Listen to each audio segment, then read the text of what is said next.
si on veut modéliser le problème, j'ai une corde qui vibre, c'est ma guitare, le son va se propager dans l'air jusqu'à mon oreille, et ensuite j'ai une autre couche qui est le cerveau qui va interpréter ce signal.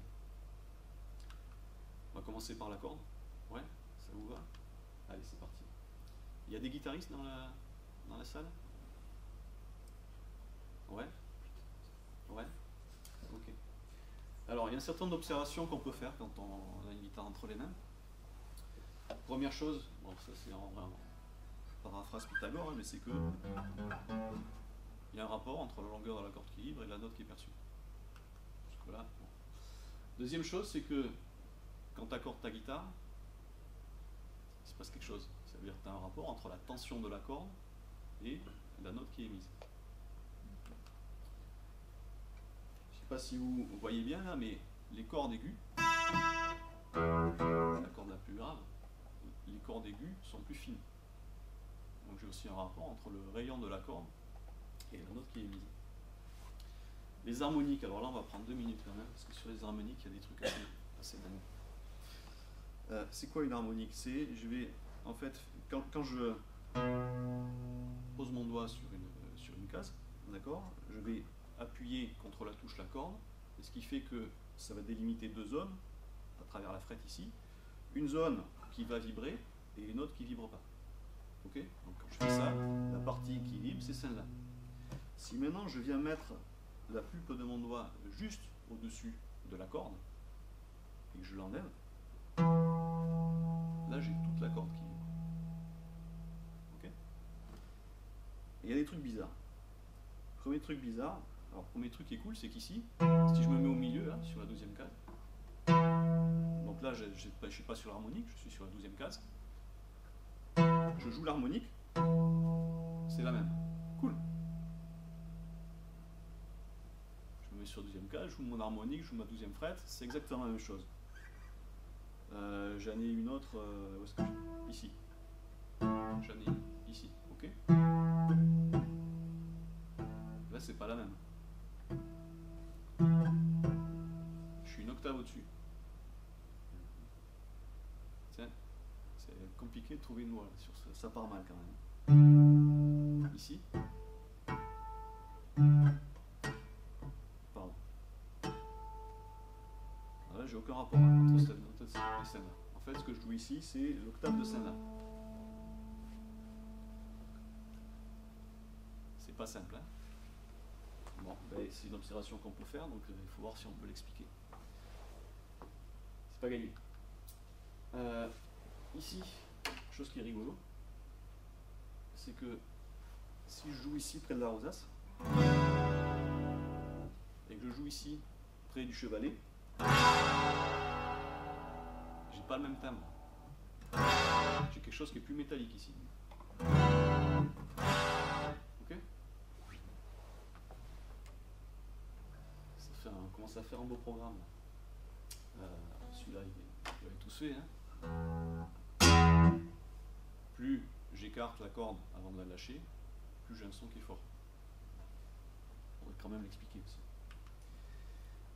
Et enfin, une corde peut en faire vibrer une autre. J'ai besoin d'un volontaire, d'une volontaire.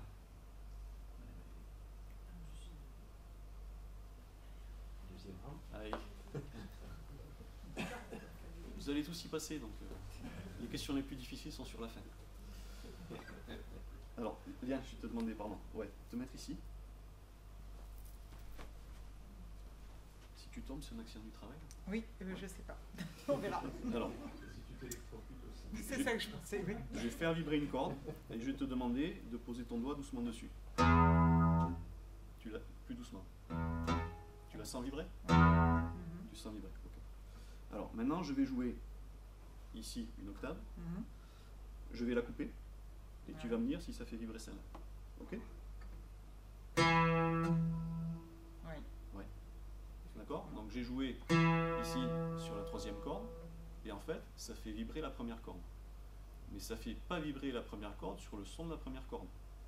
C'est pas ça qu'on a entendu. C'est ça qu'on a entendu. Ok? Et de la même manière, si ici, donc maintenant je vais faire l'inverse, je vais faire vibrer cette corde, Ouais. et tu vas me dire si ça la vibre. C'est-à-dire que sur mon doigt. Ok. Pardon. Oui. Ok. Mhm. C'est pas la même. Je suis une octave. Hein. Donc là, j'ai fait vibrer une octave plus haut. Je te remercie. Donc à votre avis, avec la science, qu'est-ce qu'on peut expliquer là-dedans?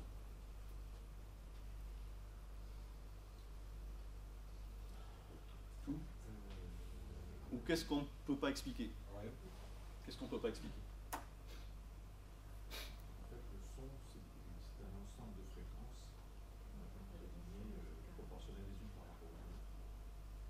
Ouais. Notamment sur la forme d'harmonie. Et ça permet d'expliquer ça? Pas tout, il y a des choses que pour l'instant, j'arrive pas. Le 4, oui, le 5, non. Le son, c'est une vibration qui se propage à travers l'air. En l'air, quand il touche la corde à côté, j'imagine qu'il va transmettre Comme le vin qui fait vibrer la D'accord. pile, Voilà, c'est ça. Ok. Bon. Mouillez pas trop quand même, hein, les mecs. Le son métallique, par exemple, la différence entre le son métallique et le son classique, ça par contre, je le vois pas encore. Parce que les ondes, elles se déplacent sur la corde aussi. Oui. Donc les teintes d'ondes Oui. se réfléchissent au bout et reviennent. S'ils ont été Oui. au milieu, ils se réfléchissent au milieu. Et s'ils sont au bord, ben, Ça rebondit. ça remonte. Le son métallique, c'est parce que tu vas faire, quand tu fais vibrer au milieu, tu touches la corde au milieu, elle a un débattement qui est possible, qui est important, puisque tu as une distance importante de chaque côté. Par contre, quand tu es près du chevalet, un côté de la corde, il est très court. Donc lui, il ne peut pas bouger comme l'autre morceau qui est beaucoup plus grand de l'autre côté. Donc tu as une différence de vibration d'un côté de la corde au moment où tu la touches. Comme la différence, en fait, lorsqu'on a deux instruments de musique, on joue la même note, on reconnaît les deux instruments parce que la répartition de fréquences, le timbre de ce qu'on entend est différent. Or, c'est la même note au départ. Ouais. C'est C'est la l'enveloppe. fréquence. C'est donc l'enveloppe globale de la somme des différentes fréquences qui est différente aussi. Ok. Donc vous n'êtes pas tous au même niveau là. Il y en a qui attaquent, il y en a qui commencent à taquiner un peu. Il y a le Non, phénomène de résonance aussi. Ouais. Tout système qui est oscillatoire, il y a une fréquence particulière. Ok. Bon, déjà, je vous remercie pour toutes ces idées. C'est ça qui est génial dans un groupe, c'est qu'on a de suite plein d'idées, pas mal auxquelles j'aurais même pas pensé. Donc c'est cool. Mais on va voir ce qu'on peut faire, ce qu'on peut pas faire.